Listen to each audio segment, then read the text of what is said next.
Tonight is a particular honor for me because, let's face it, my presence on this stage is pretty unlikely. My father was a foreign student, born and raised in a small village in Kenya.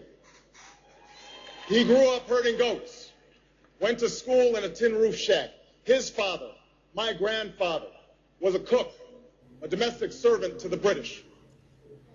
But my grandfather had larger dreams for his son. Through hard work and perseverance, my father got a scholarship to study in a magical place, America, that shone as a beacon of freedom and opportunity to so many who had come before. While studying here, my father met my mother.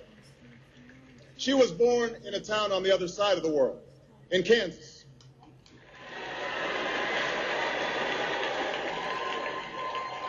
Her father worked on oil rigs and farms through most of the Depression.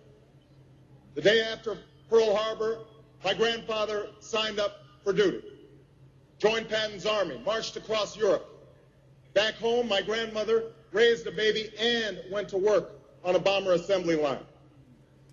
After the war, they studied on the GI Bill, bought a house through FHA, and later moved west, all the way to Hawaii in search of opportunity. And they too had big dreams for their daughter. A common dream born of two continents. My parents shared not only an improbable love, they shared an abiding faith in the possibilities of this nation. They would give me an African name, Barak, or Blessed, believing that in a tolerant America, your name is no barrier to success. They imagined me going to the best schools in the land, even though they weren't rich, because in a generous America, you don't have to be rich to achieve your potential. They're both passed away now. And yet I know that on this night, they look down on me with great pride. They stand here, and I stand here today, grateful for the diversity of my heritage, aware that my parents' dreams live on in my two precious daughters.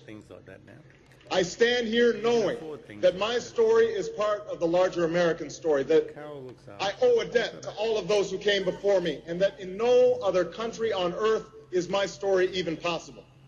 It's